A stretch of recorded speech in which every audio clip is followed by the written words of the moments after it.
Hello student. तो BSc second year botany में हम पढ़ रहे हैं टेरिडोफाइटा, जिम्नोस्पर्म एंड पैलियोबॉटनी, जिसमें हम पढ़ रहे हैं यूनिट सेकंड, और यूनिट सेकंड में हम पढ़ रहे हैं जिम्नोस्पर्म। जिम्नोस्पर्म में जो हमारा टॉपिक चल रहा है वो है कौन सा भी, जनन। जिम्नोस्पर्म में हम पढ़ रहे हैं रिप्रोडक्शन या जनन के बारे में। इससे लास्ट क्लास में हमने पढ़ लिया है कि भाई जो नर युग्मकोद्भिद के बारे में हमने पढ़ लिया है, मादा युग्मकोद्भिद के बारे में हमने पढ़ लिया है, और इनमें जो परागण की जो क्रिया होती है किस प्रकार होती है, वायु के द्वारा होती है, इसके बारे में हमने पढ़ लिया। उसके बाद इसमें क्या होता है, फर्टिलाइजेशन मतलब निषेचन की क्रिया होती है, ठीक है। मेल और जो फीमेल जो गैमेट्स होते हैं आपस में मिलते हैं, उसके बाद इसमें भ्रूण का निर्माण होता है। तो आज का जो अपना टॉपिक है वो है भ्रूण। टॉपिक का नाम क्या भाई, भ्रूण या एम्ब्रियो।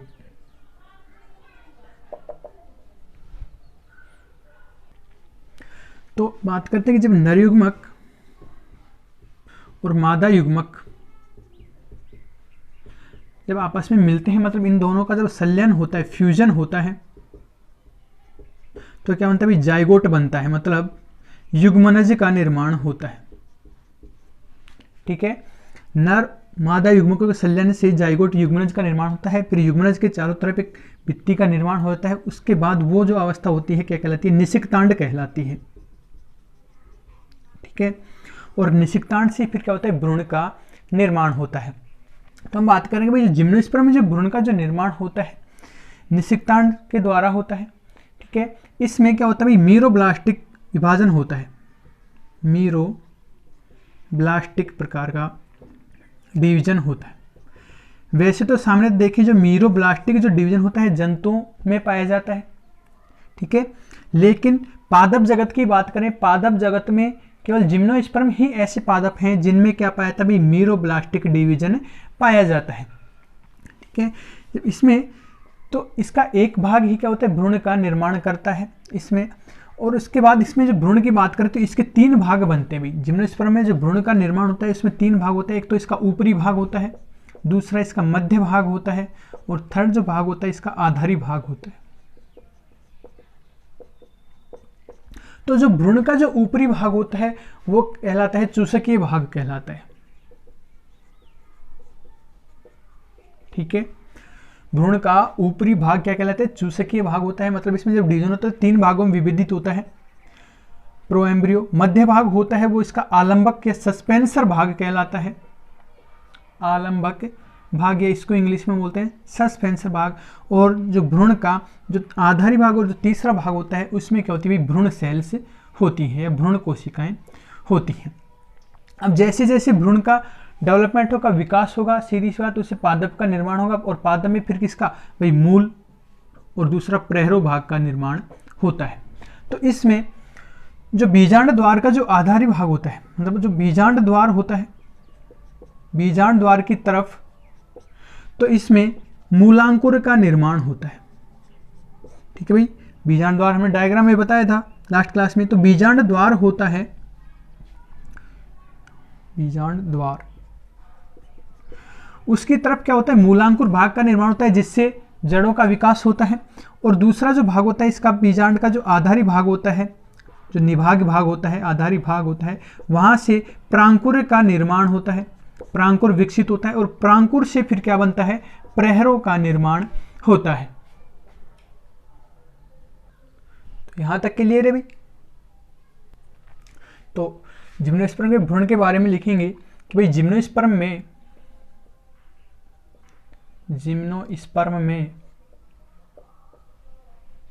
निषिक्तांड का केवल एक ही भाग, निषिक्तांड का केवल एक ही भाग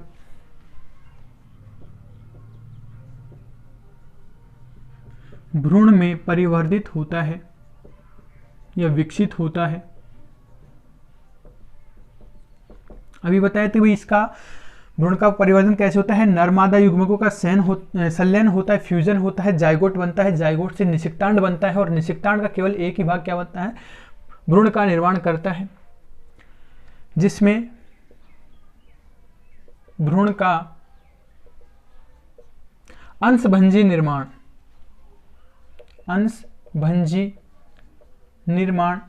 या इंग्लिश में हम बोलते हैं कि इसमें मीरोब्लास्टिक डिवीजन होता है, मीरोब्लास्टिक फॉर्मेशन होता है।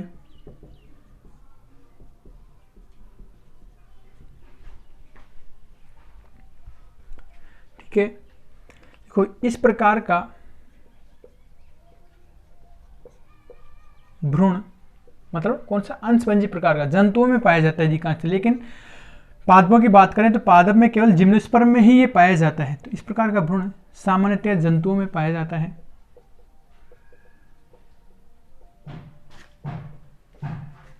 जंतुओं में पाया जाता है।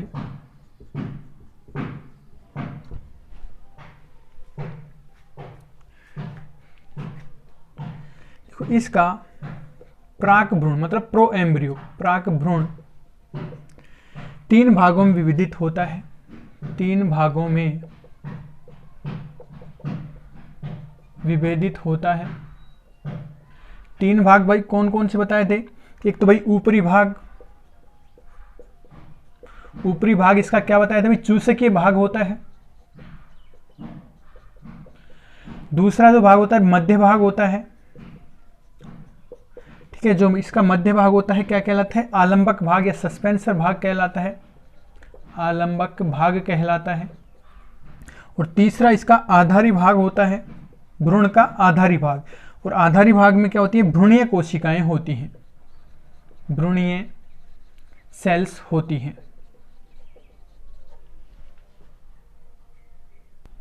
जिम्नोस्पर्म के भ्रूण की बात करें तो इनका जो भ्रूण होता है वही सीधा होता है। भ्रूण कैसा होता है?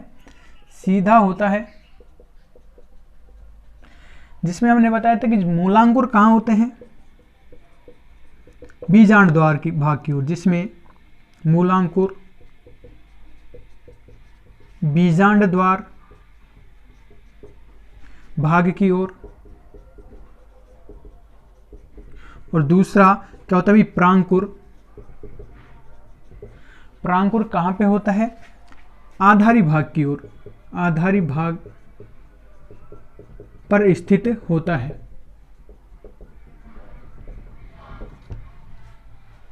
ठीक है भाई। अब इसके बाद इसमें जो बीज के अंदर भ्रूण रहता है तो बीज के द्वारा जब ये अनुकूल परिस्थितियों में नमी होने पर इसमें जब अंकुरण होता है तो इससे पत्तियां निकलती हैं। भाई बीज से क्या निकलती है? पत्तियां। फर्स्ट टाइम जर्मिनेट होता है तो उनको हम बोलते हैं बीज पत्र। तो जब जिम्नोस्पर्म के जो बीज अंकुरित होते हैं तो इनमें जो बीज पत्रों की जनसंख्या होती है 2 होती है। ठीक है, जैसे साइकस में पाई जाती है, मतलब प्रारंभिक अवस्था में 2 पत्तियां निकलती हैं, बीज पत्र 2, वो साइकस में पाई थी। इसके अलावा कुछ पादपों में जिम्नोस्पर्म में ये 2 से अधिक भी पाई थी, मतलब जो बीज पत्रों की संख्या होती है 2 से अधिक भी पाई जाती है। वो किस में पाई जाती है भाई? पाइनस में पाई जाती है। ठीक है, और इसके बाद जैसे ये पूर्ण रूप से जब विकसित होता है, बीज के द्वारा नए पादप का निर्माण होता है तो भ्रूण जड़ तना पत्तियों में विभेदित हो जाता है। तो इसमें हम लिखेंगे बीज पत्र संख्या में 2, बीज पत्र संख्या में 2। बीज पत्र मतलब जो बीज अंकुरित होता है उस समय, अंकुरण के समय सबसे पहले जो पत्तियां निकलती हैं बीज पत्र कहलाती हैं। तो बीज पत्र संख्या में 2 जैसे साइकस में पाए जाते हैं, या इससे अधिक, या इससे अधिक मतलब 2 से अधिक बीज पत्र किसमें? पाइनस में हो सकते हैं।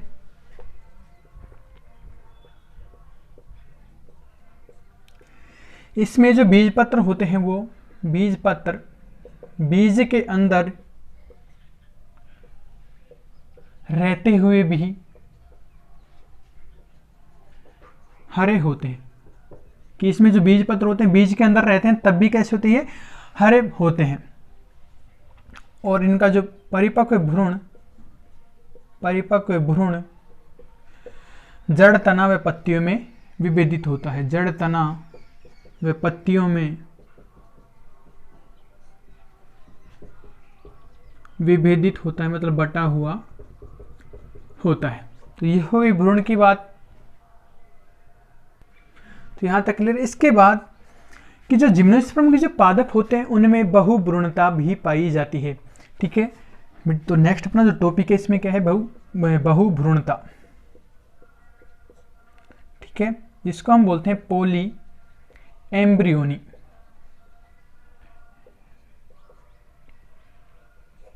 ठीक है, अब बहुभ्रूणता क्या होती है भाई, नाम से स्पष्ट है कि भाई बहु, ये पोली का मतलब क्या होता है अनेक, ठीक है, और भ्रूणता मतलब भ्रूण, कि भाई जिनमें एक से अधिक भ्रूण पाए जाते हैं उनकी वो अवस्था क्या कहलाती है, बहुभ्रूणता कहलाती है। ठीक है, तो एक से अधिक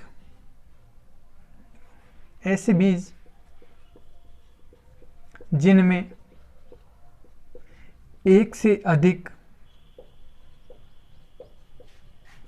भ्रूण का निर्माण होता है, एक से अधिक भ्रूण का निर्माण होता है, वह अवस्था क्या कहलाती है, बहुभ्रूणता कहलाती है।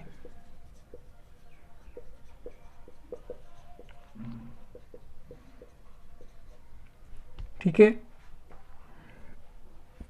अब इनमें जो बहुभ्रूणता होती है मतलब अनेक जो भ्रूण का जो निर्माण होता है किसके कारण होता है भाई, जाइगो जो युग्मन होता है उसके निर्माण के कारण होता है, कि बहुभ्रूणता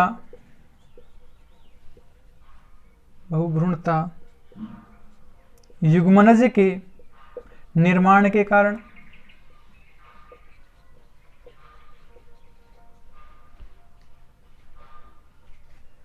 या भ्रूणीय स्थल में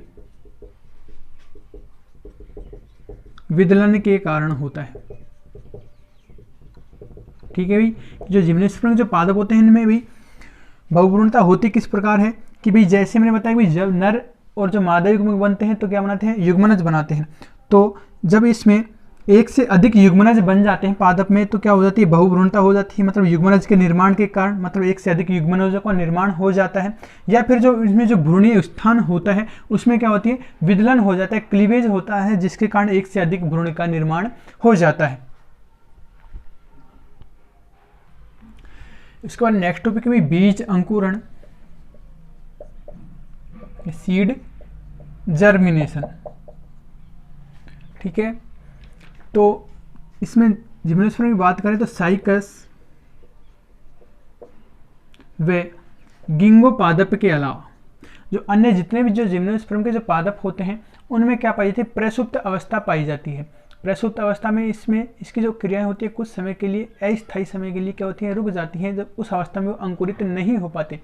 ठीक है भाई, अब उसके बाद जैसे ही इनके लिए अनुकूल परिस्थितियां आती हैं, मतलब पादपों के लिए अनुकूल परिस्थितियां आती हैं, पूर्ण रूप से इनको पोषण मिलता है, तो फिर क्या होता है भाई, बीजों का अंकुरण होता है।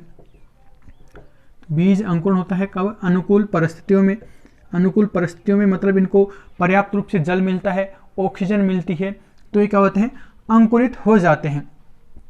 ठीक है, तो बीज अंकुरण के बाद इनमें जो बीजचोल होता है इनका, जैसे कोई बीज है भाई, ये बीज का जो बाहरी जो आवरण होता है क्या कहलाता है, बीजचोल। तो जैसे इसमें अंकुरण होता है, आंतरिक क्रियाएं होती हैं, तो बीजचोल यहाँ से फट जाता है। ठीक है, और फिर यहाँ से नवोद्भिद पादप का निर्माण होता है और फिर उससे कंप्लीट नए पादप का निर्माण हो जाता है।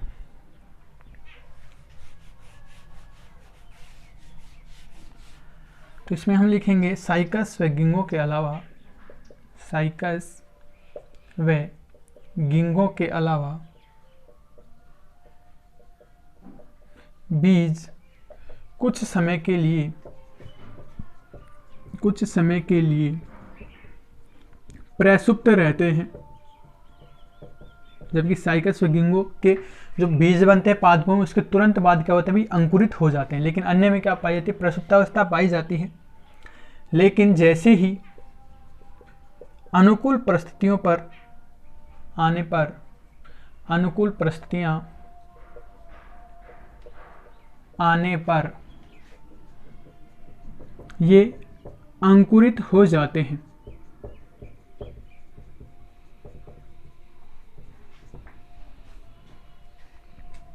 ठीक है, इनमें अंकुरण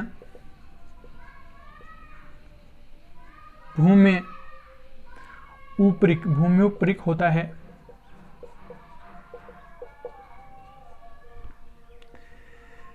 तथा बीज पत्र पर्ण का निर्माण करते हैं। बीज पत्र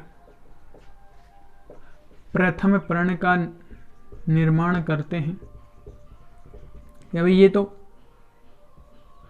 हमें पता ही है कि भाई बीज होते हैं, बीज से जब अंकुरण होता है सबसे पहले क्या बनती है, बीज पत्र निकलते हैं। नाम से पत्र मतलब फिर इनसे जो बीज पत्र निकलते हैं इनसे किसका निर्माण होता है, सबसे पहले प्रथम पर्ण का, मतलब पर्ण का जो निर्माण होता है किससे होता है, बीज पत्रों से होता है।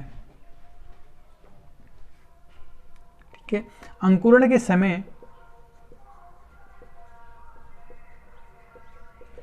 बीज चोल फट जाता है। अंकुरण के समय बीज चोल फट जाता है तथा एक नव बीजाणुद्भिद या हम कह सकते हैं नवोद्भिद पौधे में परिवर्धित या विकसित हो जाता है, परिवर्धित हो जाता है।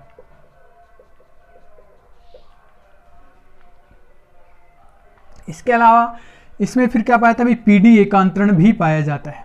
नेक्स्ट अपना टॉपिक इसमें पीढ़ी एकांतरण।